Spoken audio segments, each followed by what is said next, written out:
red. Ladies in red.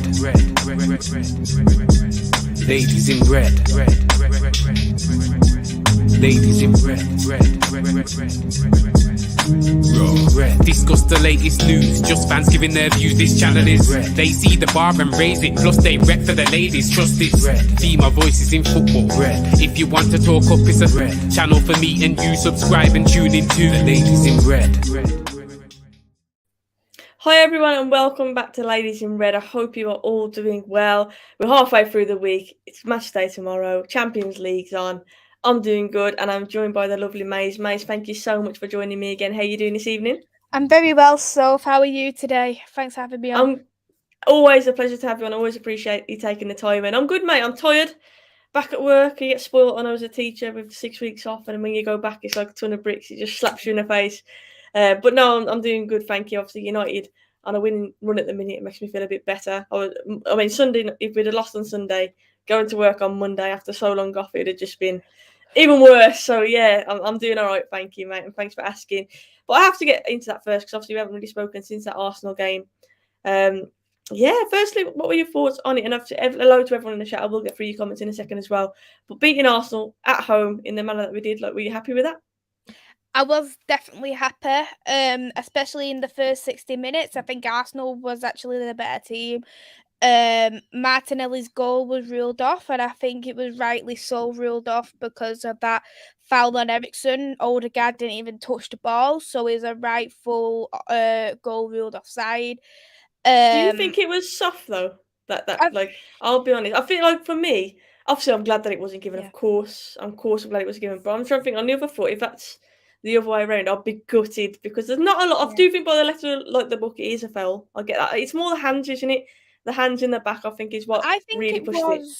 The positioning of where Odegaard was, because if he was at the side of Eriksen rather than behind Eriksen, that wouldn't have been given as a goal ruled offside. But because he was behind him, the knee was there, what tangled into Eriksen, touched into him, and the push, I think that's why he was given offside. So I think it was more of Odegaard's positioning, because I think he was in front of him or at the side of him, that wouldn't have been given as a ruled out. And it's a 9 out of 10 situation, really, isn't it?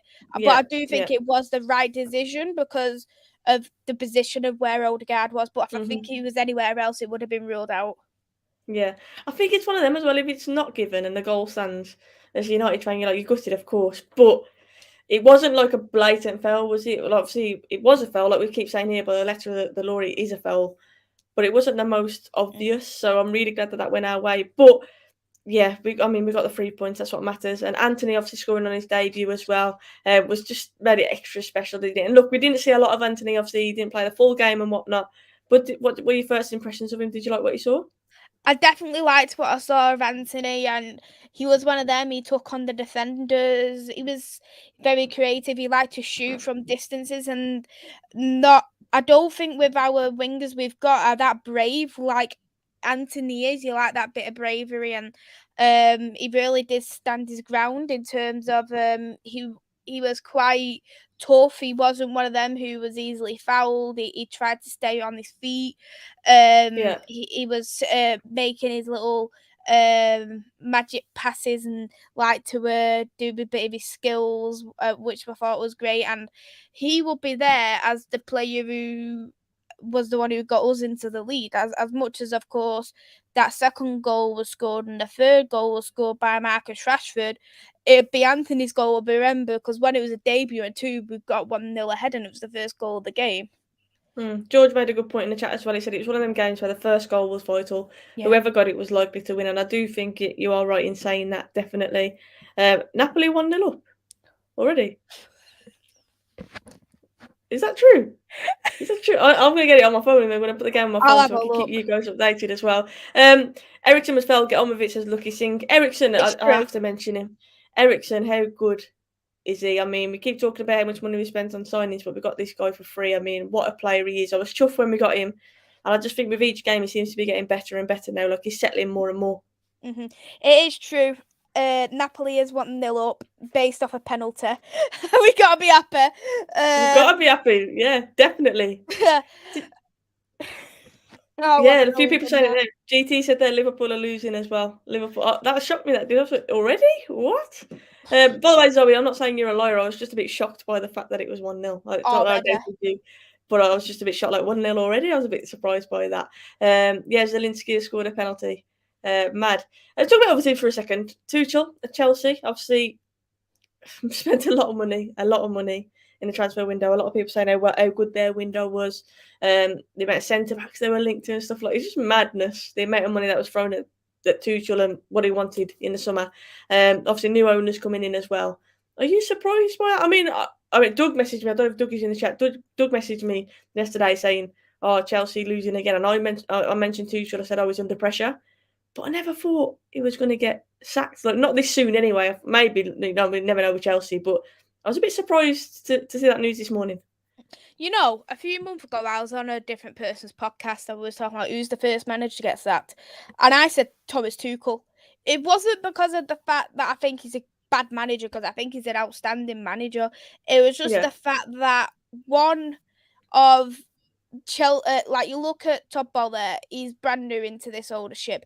He's gonna want high expectations coming into this. Mm-hmm. You've seen the success of Roman Abramovich has had the short term success has always worked. They've had Champions League nights. They've won lifted Premier Leagues, winning cups. So I think he's thinking, right, I want to carry on this legacy, but even better. I want to be the best owner for Chelsea possible. The thing is with Tuchel, what I think made it worse, not because he was, as I said, not because he's a bad manager, the amount of money what got splashed in, and the fact that Rudiger was lost. He was a big, massive loss for that Chelsea side, and you can still see that. I don't think Koulibaly is a great option. I think he gets exposed far too earlier. Far too much. He leaves open play, and when he's on a yellow card, he doesn't care, and he still goes on. Like he still make them tackles, and I think you need to be careful.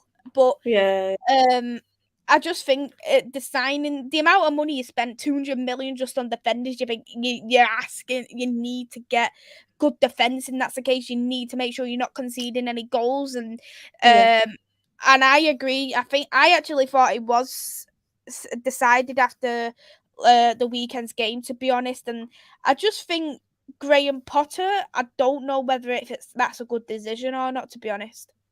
Well, I think Graham Potter, is an excellent manager. Obviously, a lot of people are taking his name for us and for the next England job as well.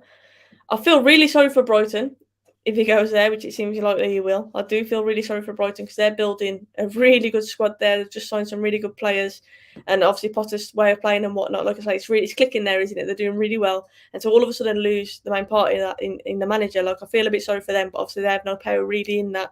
If he wants to go to Chelsea, he'll go to Chelsea. And is he better than Tuchel? Like, would you say he's a better manager? Like, I thought Tuchel's a very good manager. There's a lot of pressure on him, like you say, with the money that's being spent and whatnot. But I do find it a bit mad. And I know a lot of Chelsea fans were big fans of Tuchel as well. And I know a lot of Chelsea fans are a bit surprised by it as well. Alex says that he caused problems upstairs, so they binned him. Scott Parker got the sack for upsetting the apple cart too. Yeah, his comments obviously after that game didn't help, did they? Just from a logical point of view, how do you back your manager with 300 million, sign specific players for him, and then exactly like he made them signings, and then less than a week after, Aubameyang is a prime example of that. What he reunited with him for, was it 59 minutes? Yeah, 59 minutes. Aubameyang didn't even have a shot off target. That was how poor Aubameyang was in that game. And I look how Chelsea is. Do you remember Frank Lampard? He got spent a load of money, didn't he? And then he got sacked halfway through the season. Makes me wonder if Todd Boehly's looking at that and thinking, "Oh right, I might win the Champions League now because I've sacked Tuchel." But as much as we talk about Graham Potter being a great manager and stuff, I look at him and think, he's never played a European football. He's never had the expectations of Chelsea, where you need to win win cups to be in finals, to aim for the Premier League, the Champions League. He hasn't had the expectations, and I'm not that I don't think he could do it. I'm not too sure how well he would do under that kind of pressure, because Chelsea's the worst kind of pressure to be in. It's out of all the top teams in in the Premier League, it's probably the most intense one to be in, and you've got the less amount of time. But in terms of style of play, probably the players suit Graham Potter the most. Yeah, Potter's a great manager. It is a risk because, like you say, the lack of European experience, but I do think he's a very good manager. But, I mean, George said it there and I just read it out. There's not many managers who've got Champions League winners on the CV. Like, I just find it mad. He wins the Champions League with them and then he's sacked after being back so much in the market. It's just madness. And Curlis, thank you for that. Please do smash the like, share and subscribe, guys. I'd appreciate that. But let's get back to United. Enough talking about Chelsea anyway. Let's focus on us. Anthony, like I say, scoring his debut is a positive. Do you think he'll start against Sociedad as well, get a few more minutes under his belt, or do you think that Ten Hag will rotate a lot? I think Ten Hag will rotate, but I think he will start Anthony, just because he did take Anthony off as a sub.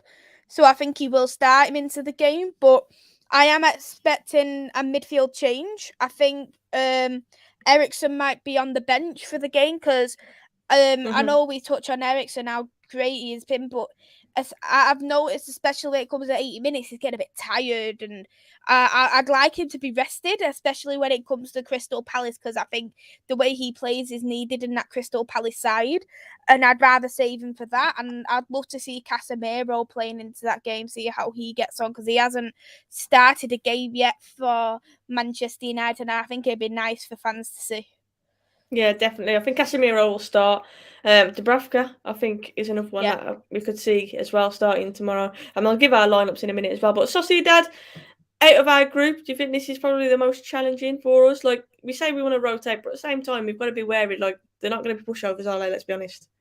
They're not going to be pushovers, but when you look at the bench that Manchester United's got, that bench realistically can still get good results because you've still got Cristiano Ronaldo, you've still got Casemiro, Alanga has played a lot of Premier League minutes and European minutes, so he should be more than capable of starting if he is going to start.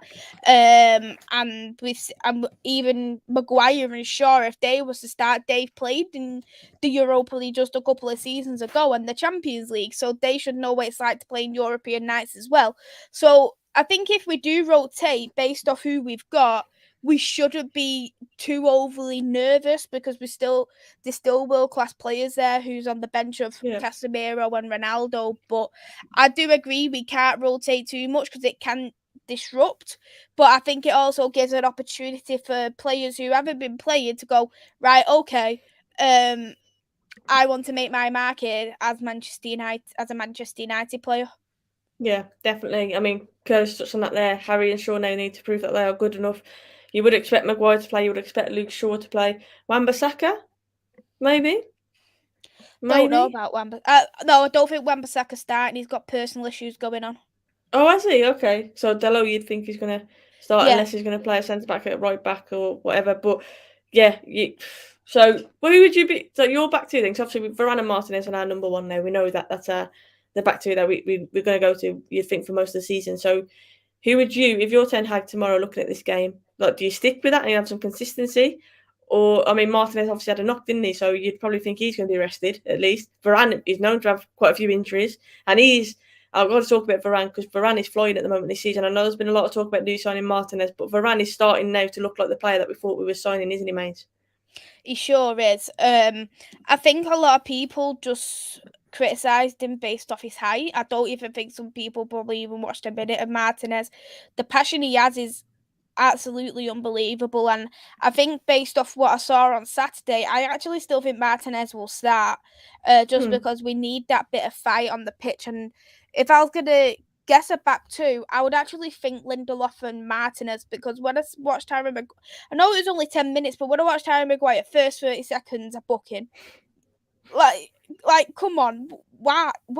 You look and go, why? And we nearly conceded a goal in that 10 minutes with Harry Maguire coming on. I just think he's a bit of a liability at the moment, and I'd like Lindelof to have a bit of a shot because he hasn't had no minutes whatsoever. And I think Lindelof, I know probably a lot of people think disagree with me on this, but I think Lindelof is an underrated centre back, and his crossing, it can be very vital, especially with the players we've got up front. Yeah, I think Lindelof is a good player, and I just feel a bit sorry for him because he's never really had that consistent partner. We've kind of rotated a lot. Obviously, Boy's been there a few times when he gets injured. Even Phil Jones has been by him. Obviously, Maguire's been there. Lindelof's a good squad player. Smalling, yeah. He's a very good squad player, Lindelof, and I know he's been injured, and now obviously he was on the bench at the weekend, so maybe it is that he will get some minutes tomorrow as well. I am going to get through some lineups as well. That is true, George, to be fair. I didn't think about the press conference. Obviously, Delo has been in the press conference, so it could indicate that he's starting. I've seen it in the past, though, where players have been in the press conference and not started, so it's not always an indicator, but yeah, normally is. Dubravka, this is Curlers. Dubravka, Shaw, Maguire, Lindelof, Wan-Bissaka, but as you've just said, it most likely be Delo now. Casemiro, Fred, McTominay still starts, Anthony, Ronaldo, Martial. Martial's out, isn't he? Am I right? I don't know. I've heard that he's back, but I'm not 100% sure. Because he was supposed to be back for Arsenal.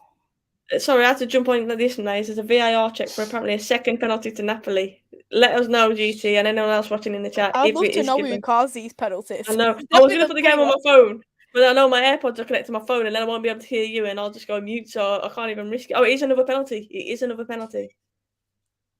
Mad. Please let me know the score. Let me know the score, please. I apologise, Curtis. I was reading your team. Yeah, I don't know if Martial's back. If he's, I would like to see Martial playing, definitely. I wouldn't even mind seeing Garnacho given a run at, mate. Garnacho would be definitely someone I'd love to see play, but I think he'd come off the bench, to be honest. What I didn't understand, Alanga wouldn't be playing actually because he's not in the group. He didn't come for the Europa League squad. I totally forgot. But what I thought was weird, Alanga's in Group B, but apparently because of his age, but Garnacho got in. Yeah, that is mad, to be fair. That is mad. Maybe he's with that in mind, though. Alanga's obviously been used quite a bit in the Prem. Maybe he's thinking Garnacho is my Europa League man. Do you know what I mean? Because Garnacho, there's a lot of talk about him, a lot of praise for him. Played a bit in pre-season. We've obviously got high hopes for him. And maybe the Europa League could be his competition. Not necessarily starting all the time, but coming off the bench as an impact and stuff as well. You know what I mean? Like, he'll be someone that is maybe a go-to for Ten Hag. But I don't know. I don't know if he's going to rotate that much because I still think we have to take the Europa League seriously. Even though obviously getting into Champions League next year, winning a trophy is something that we can definitely win. And I think Ten Hag won't completely want to write off and play too many kids and too many rotations. Do you know what I mean? And I say kids, we have got Casemiro, we've got Ronaldo who would be rotated, and these are our fringe players, which is good considering where we thought we'd be at to have players like that who we can rotate in at the moment. What about? Oh, he saved it. No. He saved it. Why Check it. Did he come off the line? Did he come off the line? Check it. We're finding anything we can. Yeah. Why change your penalty scorer when one scored? That is mad, actually. That's true. Yeah. Alisson saved it anyway, so... Come on, Napoli. Seems like they've got Liverpool on the ropes anyway in the early stages of that game, which is nice to see, isn't it? But yeah, the Europa League, like I said, that's a competition that we should fancy. We should be thinking, we can win this. So even though we say we've got to rotate, of course we've got to rotate with the amount of games that we've got coming up. I mean, with the amount of players that we have had in the past who pick up injuries, like we do need to rotate for sure. But I hope he doesn't rotate too much. Do you know what I mean? I would love it if he still had a bit of consistency in there as well. But obviously, getting Ronaldo fit would be nice. I mean, what's your thoughts on Ronaldo? Obviously, the transfer window is over. It's done. He's got no distractions. Like, where do you stand on it? Do you think it's a case now that we need to get the best out of him? Or would you keep doing what Ten Hag's doing and bringing him on from the bench? I'd actually take him off from the bench because I think we've been better using him as a substitute because we're much more of a pressing team. I think we've got that pace on us as well. I don't think we ideally need the pace against Real Sociedad perhaps, but in the Premier League I think we do. But I just worry that if we change too much, it might disrupt. So I do think Ronaldo will start, to be honest. My question is, what I was thinking, what about Donny? Do you think he will be playing? I've actually put Donny in my team, to be honest. I've put him as starting. I haven't put Bruno or Eriksen in there. I'll put Donny in there. Yeah, I would put Eriksen in the pivot with Fred, and then I'd put Donny as the 10. Okay. So I'll tell you what, I'll read through my team, and then we'll compare it to everyone else, and then Mais, you can give me yours as well. So I've gone for Dubravka in goal. I did put Wan-Bissaka because I didn't realise that he's not there, so I will replace that Delo. I'll put Maguire and Lindelof. Luke Shaw. This is like horrible, giving me anxiety reading this because this is what I read for a lot of the time last season. Casemiro, Fred, Donny van der Beek, Anthony, Ronaldo, and then I put Garnacho on the left. That was the one that I said I would like to see that. And Donny in the 10, I could actually possibly see that happening, to be fair, because he hasn't played and there's been a lot of questions saying Ten Hag has bigged him up, he's had him in the past, and he hasn't really featured at all. So it's not really telling on Donny, isn't it? It's not showing us that Donny is good enough at the minute. So maybe I'll give him some time in the Europa League. Status said, Maisie, I told you Arteta is not where he's cracked up to be. When United won against Arsenal at home last season and last weekend should be enough to show you he's not good enough for Arsenal. He's still, for me though, he's still improved based off what he has done in the past. Like, you could see the clear structure, you can see what he wants to do for the future as well. And I look at it and think it was the substitutions what probably caused Arsenal and they took the foot off the brake, but you can't deny what he's done in all the other games. The top of the league at the moment, like, them games. Definitely improvement. Yeah, it is definitely improvement, and the way they're playing, they should be in the Champions League. They should be in the Champions League by the time it does come to the end of the season. But you've got to look and say there is that clear structure. But I do see there is Arsenal fans who are saying about winning the league for Arsenal. But I look at that and go, what manager will come to Arsenal and win the league for them as well? What realistic manager will come to at Arsenal right now? I think when you look at their squad as well, they've got such a young squad. They're building for the future, aren't they? I know, like we're saying, they should be in the Champions League, should be competing, but they're always long term. You can see, like, they're building something for long term, and they have got some very talented players. Martinelli, Saka, some of the most exciting young players you'd think around right now. So they're definitely building something. Whether Arteta is the guy to take up to that next level, obviously we shall wait and see on that. But he has 100% improved them. They've got a culture, they've got a way of playing, and like I say, that young squad that they've got is exciting as well. But we still beat them, so. Yeah, exactly. I'm not praising Arsenal too much. Dolly, you say unfortunately, I didn't realise apparently he's on his honeymoon. I thought he was back. I know he was slightly injured, but I thought he was back. But maybe he isn't. Then maybe if it is that case, I think Bruno will start as captain. But then that'd be interesting if Maguire starts, because I think Bruno should be captain. Man, I think the last few games he's kind of proven that he's deserving of that. But Maguire is the club captain, so we shall see what happens on that. But going into this game, obviously we've won 4 in a row. Surely we should be feeling confident, mate, going into this. Like, Europa League, obviously playing in Europe is, I know it's not Champions League, but it's still special to play in Europe. And like I say, we should fancy this competition. We should fancy winning a trophy. It's been a while. So yeah, I'm feeling confident. Are you confident for this one? Yeah, I'm confident for this one as well. I think, especially knowing that we've won all these games, especially against Liverpool and Arsenal, it gives that bit of confidence to the team.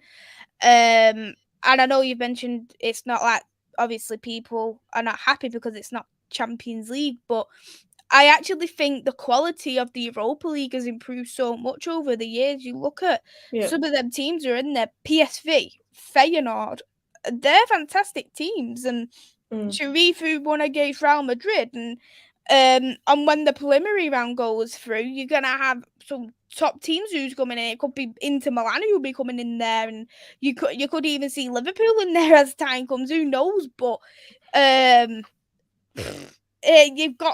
get some fantastic teams in Europa, that's for sure. Yeah, it's not an easy competition. It's not an easy competition by any means, but it's one that we should fancy ourselves in. And Curly said there, I am buzzing. We look focused as a unit. Do you feel, I mean, one thing that I think is a big sign that we're improving is the rival fans hating us again. Like, the amount of bitterness and saltiness that I have seen on social media. And I have to talk, I don't know his name is, off AFTV, and he did an interview and he went, Anthony will fit in well at United. What a despicable human being he is. That was the exact words that he used, hence the title of the stream. And I'm thinking, hang on, he scored on his debut, he celebrated, and because that is despicable. And the word despicable just made me laugh anyway. And he's wearing like a yellow top, which everyone had the minion comparisons, which was quite funny. But yeah, I don't know if you saw that, mate. And what's your thoughts on that from an Arsenal fan? To be honest, no matter what, Arsenal has always hated on us, haven't they? But it's just petty, isn't it, to be honest? I see when people on social media saying, "Get up, Bruno, you rat." And I was looking at it and I was like, what? I was literally looking at it like, what's seriously? Is that Lokonga foul? And that Lokonga foul for me was like Van Dijk's. Do you know what should have been sent off at the weekend? It looked like that. challenge, yeah. It's a bad challenge. People say all the decisions came to Manchester United, which I actually disagree with. There was fouls on both sides, what wasn't given, and I think because there was fouls from us, what weren't given, fouls from Arsenal, what weren't given. Look at the Jesus one. Look at that Jesus one with Martinez when he hit him on the head. That should have been a clear yellow as well. So there was fouls on both, and people just want to make the excuse Paul Taylor is from Salford, which I think stupid because you're from Salford doesn't mean you've got a connection to Man United as a Wigan fan, and Manchester United isn't even in Salford. So there's your maps wrong straight away. Yeah. It's like before we even started, they were already looking for the excuse. Do you know what I mean? Like before we'd even kicked a ball, when the ref was announced, it's like all of a sudden, yeah, they were just, you know what I mean? They're just coming up with excuses already. So, look, I can see why Arsenal were frustrated because they had a lot of the ball. But ultimately, it's about scoring goals, and Arsenal didn't put the ball in the back of the net. We did, so we deserve to win. That's what it is. Do you know what I mean? And our counter-attacking style of play, we can see it more and more each game. Like you can see that is our style now. We like to hit teams on the break, try and intercept the ball and attack at pace. And I don't know about you, mates, but I'm loving it. I'm loving it at the moment. I think Ten Hag is doing a great job. And even seeing like little clips of Ronaldo clapping Anthony's goal and stuff like that, like it seems like we are becoming more of a whole unit again, as that was mentioned earlier. And it's positive signs for us to see. But like I say, seeing rival fans hating us again, I don't know, it just puts a smile on my face, mate. It just makes me think back to the old days. It does. It really does. But I was looking at it and I just read so many delusional stuff, and it's laughable to read.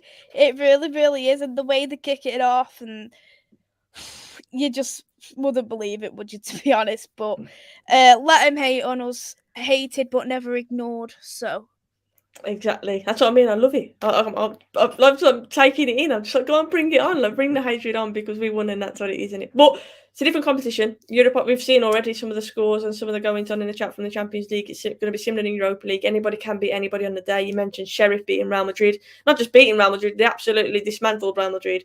So we have to be on our toes. We can't be complacent. And that's what I mean by we can't make too many changes because you will get punished. And it's top quality football at the end of the day. You're still playing in Europe, even though it's not Champions League, and you would get punished. So yeah, you can't. So Maze, give us what your lineup would be for tomorrow. And I've given you mine. Obviously, I had to make a few changes when I heard he was out and whatnot.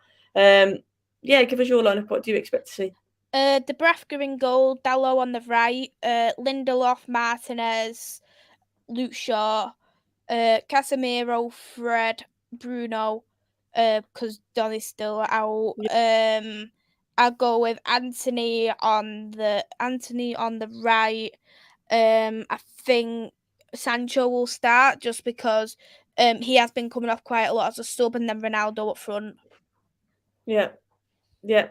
Ronaldo, I'm looking forward to seeing him again. I do think his attitude has seemed a bit better on the pitch the last few games. I feel like he's been a lot more positive, especially since the transfer window is finished. It's almost like he knows, right, this is where I am and this is where I've got to play and I've got to score as many goals as I can. Do you know what I mean?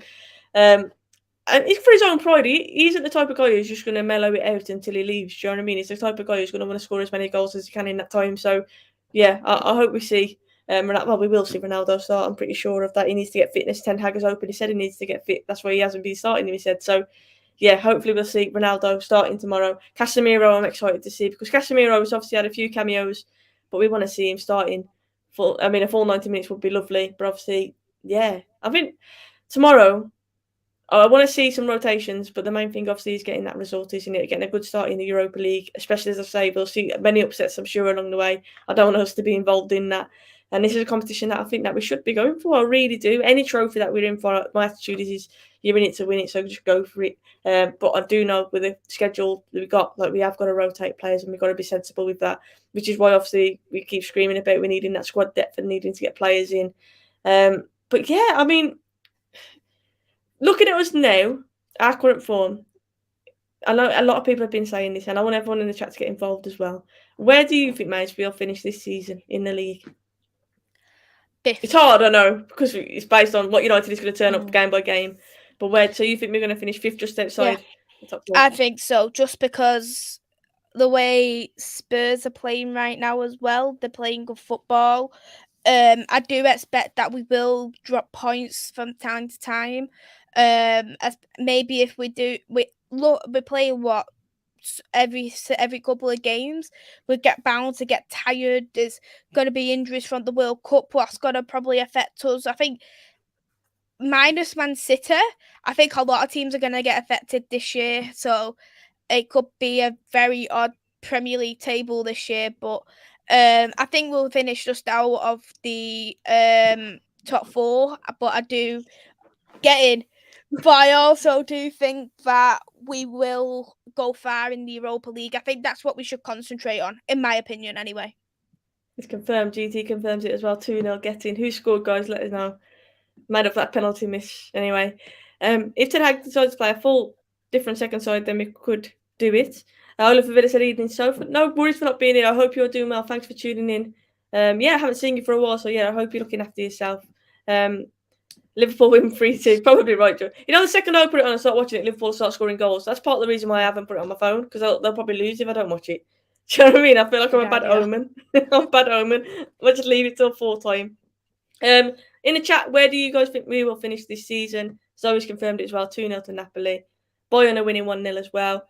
And Mohamed, we have been talking about the Tuchel sacking, and we think it is madness how early it's happened. But Chelsea are just mad, aren't they? They just are in terms of the managers and the turnover.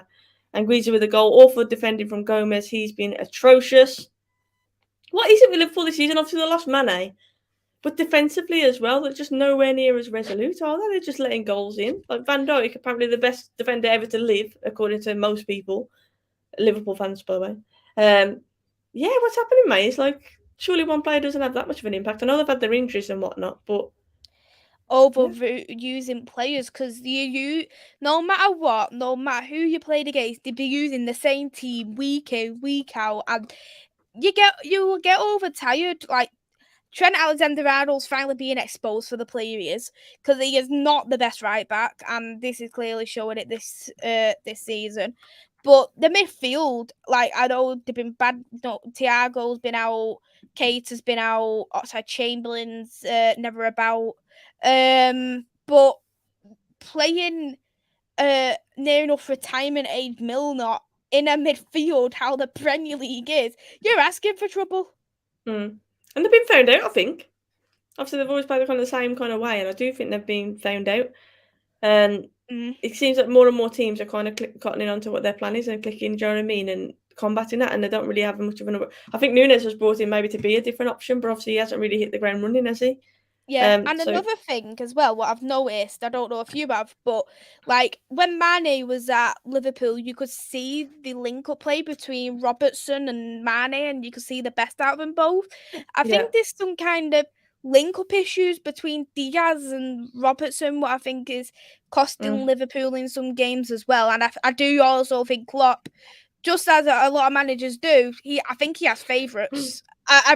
He has favourites, because if you wanted the best for your team, you would be using that same team constantly. Yeah, George, this is mad, I didn't know. Also, Klopp is in his 7th year, which is what happened in his previous 2 jobs as well, and then he left, apparently. Yeah, Mainz and that happened at Dortmund, yeah. I think that was 7 years, that's crazy. Barca, 2-0. Guess who? Lewandowski. It could be Lewandowski or Frankie de Jong. He's either mugging us just confirming Lewandowski. Yeah. Yeah, Kesse scored the first. Oh, okay. Guys, we're not going to keep you too long because I know it's Champions League and poor Maze has been working her socks off since God knows what time, and I realised that. So please, Maze, just let people know where they can find you on socials, and obviously let them know your channel as well so they can give you a sub. Thanks for having me on, Soph. It's been a great discussion. European football is back. Looking forward to it. My YouTube channel's Devils United, Manchester United content on there. Do a little bit of other stuff, so go and check that out. And my Twitter's at 2_MUSC Maze. Thanks for joining me, Maze. As always, a pleasure. By the way, did you see the Lionesses game yesterday? I did. I watched the second half. It was good to see all of our United players doing something. That's a scoring or assisting. It's just that great mentality, and we've done brilliant. World Cup, here we come. Yeah, I was playing 5-a-side yesterday, and I got in at half time, and I put it on, and I was like, 5-0 at half time. What's going on? And then literally, I was just potting it around and stuff, and then I look and it's 10-0. I was like, what? So I've seen obviously the goals back, but I didn't full on watch the game because I was playing myself 5-a-side and that. But yeah, like you say, World Cup here become exciting times for sure for women's football. And you know, I want to touch on this actually. In my area, like I've been trying so hard to get, I think I mentioned this off camera, to get just some 5-a-side just with some girls. And you know how hard it is to get a girls' league, even now, like at goals and things like that. There's just hardly anything about. So hopefully now, with the World Cup push and with the women keep repping the way that they are, that there is going to be more opportunities for women locally for women's football. Because it is really hard unless you're signed up to a team, like to get that regular football and like goals. You can't go and play amongst men's teams and stuff like that. You can't do that. So yeah, I think there needs to be more opportunities for women's leagues for sure. But yeah, just wanted to end on a positive 10-0. Lionesses did fantastic. Guys, make sure you go and subscribe to Maisie's channel. She does great content on there for the men and the women.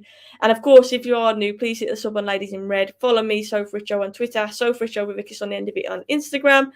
And yeah, I will see you soon. Look after yourselves. Take care. Cheers.